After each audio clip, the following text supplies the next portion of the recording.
Hey guys, this is part 2 of the interview with Pastor Ken, and the highlight of today's video is when the enemy is persistent, we need to be resistant. Check it out.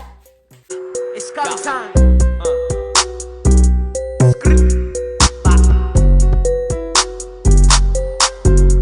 COFY.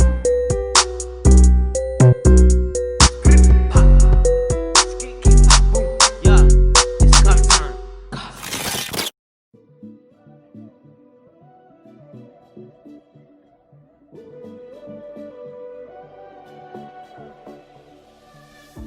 When night has fallen, when fear is coming, still you're calling me. When faith is lost and my hope exhausted, you will be my strength. When my mind says I'm not good enough, God, you're enough for me. Yeah, I've decided I'm not giving up, 'cause you won't give up on me. You won't give up on me. Your love is holding on and it won't let go.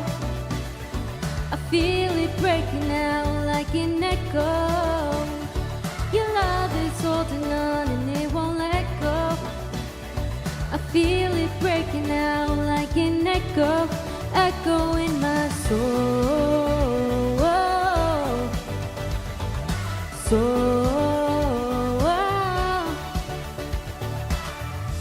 In every season, you keep repeating promises to me. Now there's no stopping what you have started till it is complete. When my mind says I'm not good enough, God, you're enough for me. Yeah, I've decided I'm not giving up, 'cause you won't give up on me. You won't give up on me. Your love is holding on and it won't let go.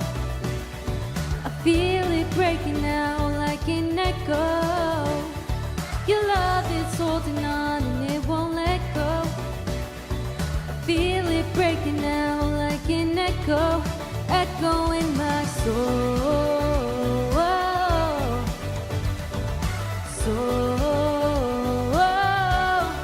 Echo in my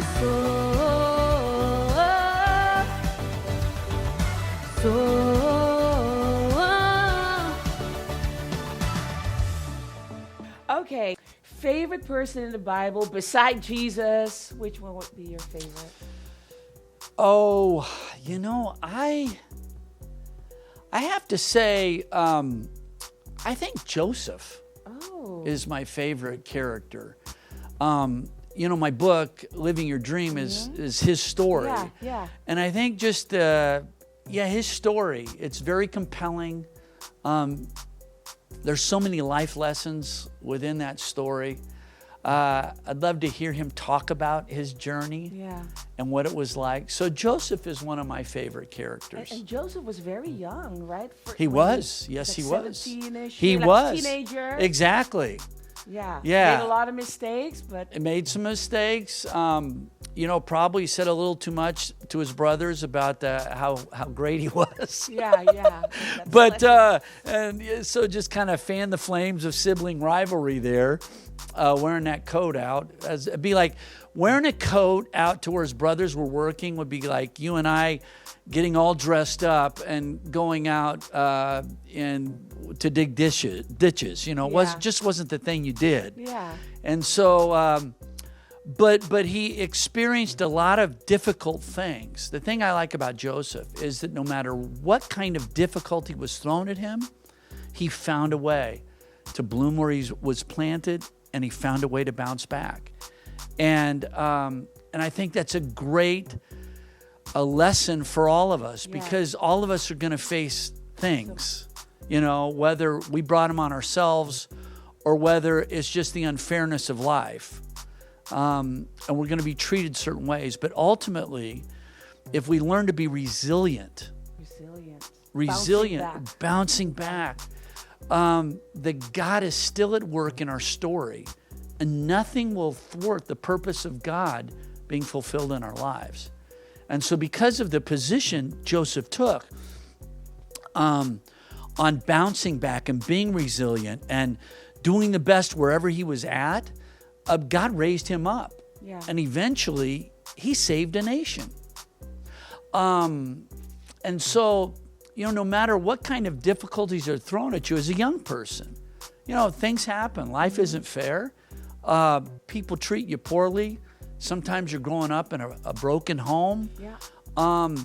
No matter what kind of disadvantages you have, like Joseph, who was unfairly thrown into a pit and sold into slavery by his own brothers. Boy, what kind of disadvantage is that? If you don't let it get the best of you, instead God can help you to rise up and overcome anything. And at the end of the day, 12 years later, Joseph was second in command at the mightiest empire of the world. And so he went from the pit all the way to the palace. That's beautiful. And that's why I love the story of Joseph, because it's a story of resilience. And I think that's where a lot of us live our lives, is we face difficult situations and the ability not just to survive them, but to thrive and overcome them. I love that about Joseph. Ooh, I think we should go into the book of Joseph. Yeah, I'm sorry. Here, I love yeah, that. yeah. I love that story too. I think it's a great story. How could COFY get that resilience? Like, you're in that pit. How do you get yourself up? Who do you surround yourself with? What do you do? What is like the first few steps? Yeah, I think being resilient ultimately comes from God. That God is the one who gives us strength. We never try to do it on our own, but we lean on God and we turn toward God. And then it's beginning to believe a certain things. It's framing what you're saying to yourself about your situation.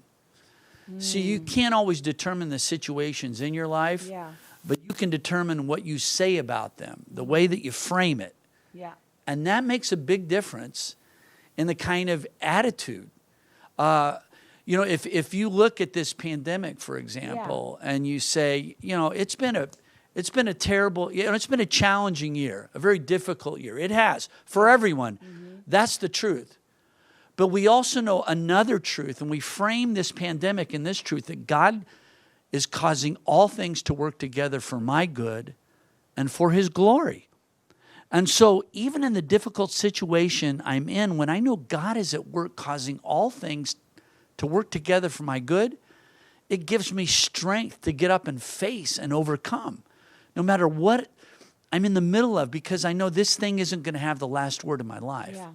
And so I think it's the way we frame situations. It's leaning on God and the grace that he gives us. It's what I'm saying to myself about my current situation. Am I always going to be a victim, or am I going to see myself as an overcomer? And that's going to determine how you respond in life. Yeah. What you say to yourself about your situation. And then I think the patience and perseverance, and sometimes it's a one day at a time kind of thing. It's knowing that, wow, how am I going to get through this? This is just too much. I can get through this one day. God, give me my daily bread. Yeah. And if I can persevere this one day and surround myself with encouraging people who are going to stand with me. Sometimes my faith isn't very strong, but the story of Jesus, how the paralyzed man was carried to him, and those four friends, those four buddies, brought him to Jesus. Yeah. Their faith. Yeah. He couldn't get there himself, but their faith brought him to Jesus. Sometimes we need our friends. When our faith is weak, we need friends, people of faith, that can help us to carry us to where we need to be. And so you mentioned about having, this band of brothers and sisters who you can lean on, leaning on God, looking at my situation in a certain way, and then deciding that every day I have the choice and I can persevere for this day and I can make it through this day. Yeah. And if I can take life one day at a time like that, boy, that's the kind of thing that helps you to become resilient. Powerful. I love it. It's kind of like when you look at Joseph, he was like in quarantine for a long time. That's right, yeah. Like, like COFY, we're in quarantine for a long time, but if we take it day by day, trusting God day by day, there's going to be greater days ahead. And And Yes. Esther, he always, I'm sorry, you No, get me go going, ahead. start me, I'm a pastor, Yes. you give me a mic, what We can I want do? What can I do? When you think about also how, again, what he said to himself. So he's sold from a pit into slavery. Yeah. And he's working as a slave in another land for a foreign leader. Now, he could have become bitter. Yeah. He really could have. Yeah. And he could have said, I don't like, it's one thing to say, I don't like where I'm at right now. But he could have let that, turn to bitterness, and that bitterness to affect his attitude and the way he worked within that household. But instead he said, I may not like where I'm at now, but I'm going to make the best of a bad situation. Ooh. And when he decided he was going to make the best of his bad situation, the Bible says that God gave him favor. God blessed Joseph. Wherever he went, because he bloomed where he was planted. Wherever he was planted, he decided, I'm going to serve God right here in this situation. I'm going to do the best wherever I'm at, even though I'd rather not be here. He didn't want to be in a foreign land as a slave. Yeah. It was a horrible place to be. But he said, given that I'm here, I'm going to make the best of a bad situation. God raised him up in that household till eventually he was running the whole house. Well, then he got into another bad situation. A lady lies about him. He's a young guy, right? And so here you got this cougar hitting on him. And he's a young guy, man. He's got all that testosterone going. But he resists her. Pay attention. Yeah. It shows you it can be done. I can't do it, man. It can be done. It really can. And she's, time and time again, she's coming after him, and he's resisting her attempts. And then finally she was persistent. He was resistant. He was resistant. That's right. Finally, she grabbed his jacket and said, this is in the original Hebrew, "Come to bed with me." Lord. Man, I'm telling you, that's like a movie, and he leaves his jacket and runs away as fast as he could. Because he had a vision. He was not his life belonged to God. Yeah. And so he was more concerned about serving God than serving his own kind of testosterone in that moment. But God gave him strength. What decision do you make at that very moment? That girl is in front of you, that guy is in front of you. You have to remind yourself what? In order to run. Yeah, right. Well, the right way. You make a pre-decision. You make a pre-decision before you have to make the decision. Yes. And the pre-decision is that, you know what? My life belongs to God. God is the one who's given me my life. God's given me my desires, and I want to use my desires to honor God. And believing that in the big picture, God knows what's best for me. Yeah. Now, so Joseph had made that pre-decision, and even though he had opportunity, he resists the temptation. He gets away from it. He doesn't sit there and say, well, let's talk about it. He gets away from it as fast as he can. Run away from that temptation, man. Don't stay in that back seat. Run away from it, man. As fast as you can. Yeah. But the point is, he runs away from it. And then what does he do? Well, he does the right thing, and yet he's unjustly accused of rape. Wow. Imagine again, you've done the right thing, but someone falsely accuses you of something that is just so reprehensible, rape. And so now Joseph gets thrown in jail for something he hasn't done.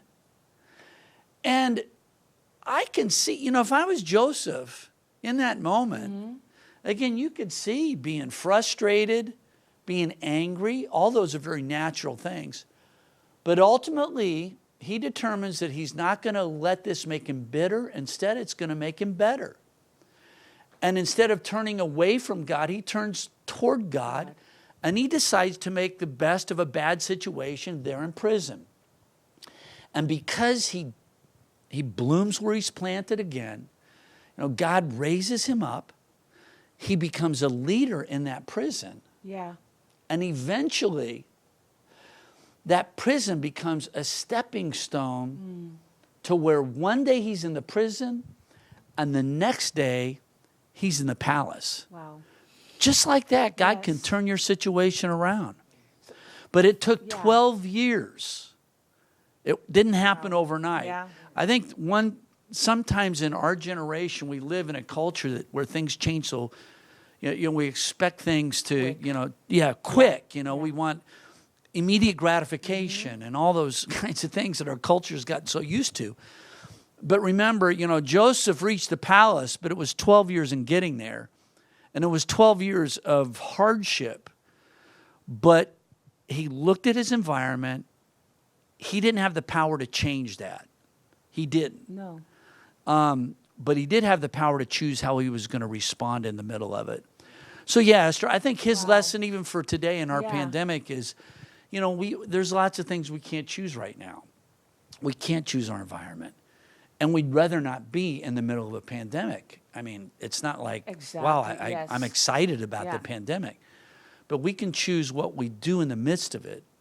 And out of that, God can work and build something into our lives that eventually, when we're on the other side of the pandemic, who knows what God has for us. Exactly. Yeah, so Joseph is a great read for right now. Perfect. I love it. I think we should. Just one more question about Joseph. Yeah. So, when you are being accused for something that you've not done, all the siblings say amen this morning. Right, yeah. But especially, rape is horrible. Yeah. But there's even things that, I haven't said that. I didn't do that. It wasn't me.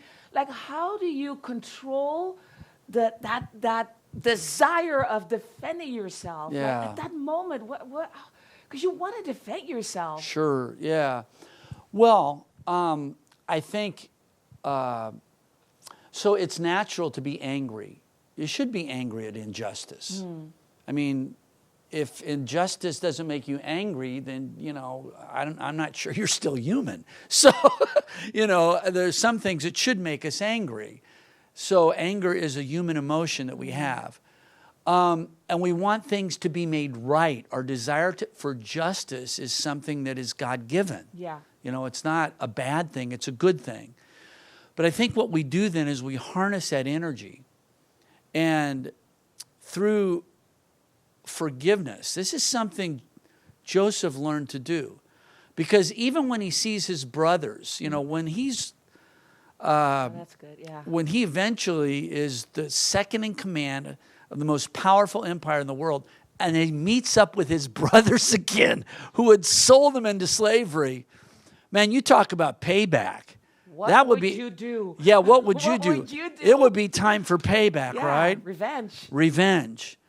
But Joseph, it's funny because, there's something about when injustice against you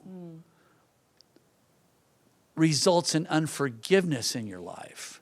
It's not letting your anger turn to unforgiveness or to bitterness. Because when that happens, it poisons you. Yeah.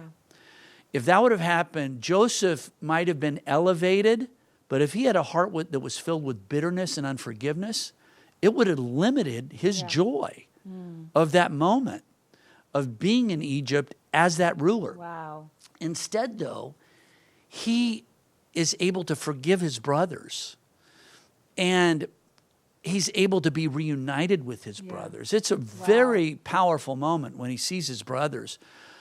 And I think, so when someone does something if you need to say something to try to correct it and make it just, but at that point, I think, look, you surrender your right to strike back.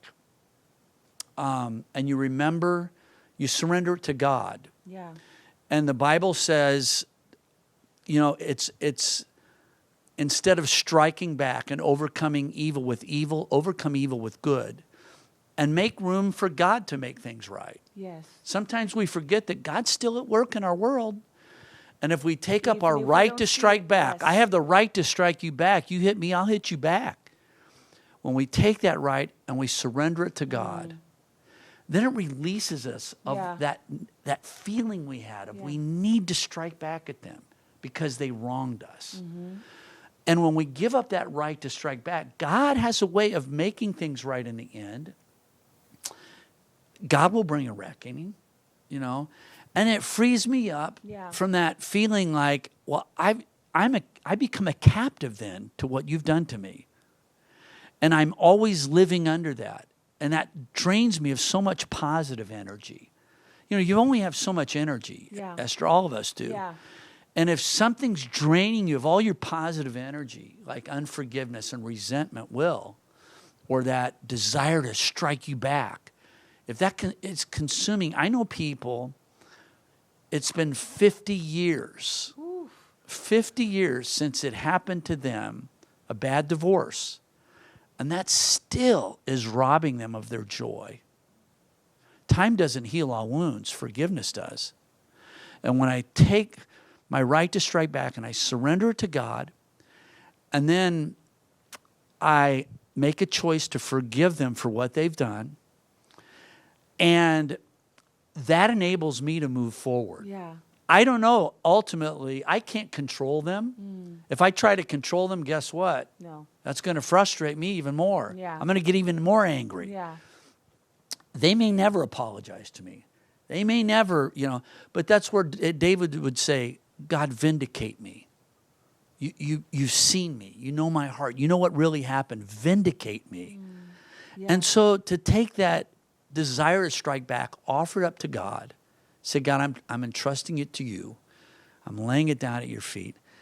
And then this is a hard one. Yeah. Okay, so don't try to do this on your own. This is dangerous. This is a dangerous territory to move into. Uh-oh. But if you say, God, I surrender them to you, and on my part, I speak blessing their way. Wow. Man, you're moving into, that's some real high level stuff. Jesus said, bless your enemies. You know, do good to those who wrong you. Pray for those who persecute you. Even if I don't feel like it, he gives us something to do. Because our actions, if we take a step of faith, eventually our feelings will start to come around. Yeah. So now life is messy. I've spent a lot of time talking, but life is messy. It really is. And all this stuff is difficult. But I would just say, if you can just lean that way and say, God, I'm just doing this so imperfectly, and I don't even know if I have it in me, but God, somehow take this little desire I have to try to do this and give me grace. And you just start to lean your life that way. I saw this, Esther. You know, I saw my dad get, friends of his would stab him in the back over the years. As a kid growing up in your teenage As a kid years, growing up, as a pastor, among other people you wouldn't think would ever stab you in the back. But I saw this happen to my dad, but my dad never let it poison his spirit. Because he knew his life and the dream God has for his life was too important to let them control it and to let them determine his future or his feelings. So he just decided he wasn't going to give that power to them. Oh, I like that. See, so you decide, hey, my life is too valuable for me to give you power over it. So I think if we start to lean our lives in this other way, then we're able to live freely, you know. And, where we can, again, offer those things to God. I know that's a long answer. And I know there's difficult situations. And I know each situation has its own nuance. But I think if we go into it leaning that way, God will show us how to kind of walk our way through it and to not let it poison our soul. Exactly. Because ultimately, whatever they say or do, we don't want it to poison us because our lives matter too much. Yes. And God will raise us up. Yeah. That they don't have the power to keep me down. But God will eventually raise me up. And I have confidence in that. Trust God enough. So long answer, but I know that's a tough thing, right? Yeah, All but of us, yeah. This was needed. And I think, the ones that are watching COFY, there's so much talent, there's so much gift. You were mentioning dreams. Your dad would never let his dream be stolen or his joy be stolen from him. And I think that is so important, that God has given you dreams and visions, and that you protect that no matter what. That's right. No matter what. It's not how do you say that? It's not worth it. It's just not worth it. 50 years, you were talking about somebody holding a grudge. Yeah. For 50 years, that would be 50 you. years. 65 right now. Yeah, right. I would Somebody give told you us their 50 name, years but I better not, No. So no, I'm just teasing. Yeah. I don't do that. Well, thank you so Yeah. much for all these wisdom and these nuggets. And we're definitely going to jump into the story of Joseph, because he was so young, when he started. Yeah, Yeah. and if, again, if you decide to Yes. and want to make Yes. my book of it, maybe there's some way we can get that book into the hands of our youth. Let's and do it. just and Book- bless book our drive. youth. Bless Book our drive youth with by. that book. Yes, yeah. Okay, great, awesome. I like that. Thank you, Pastor Ken. That was so good. And next week we have part 3 of the interview. And also this upcoming week, we have Imagine Christmas at the Cathedral, which is a spectacular outdoor presentation every night of December.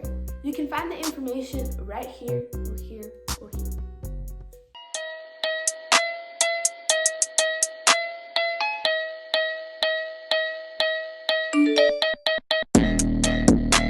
You're going to allow yourself to be that walking dartboard? God has not given us a spirit of fear, but a spirit of power, love, and sound mind. You throw it. You stand your ground. You take back territory. He wants to push you in a corner. No.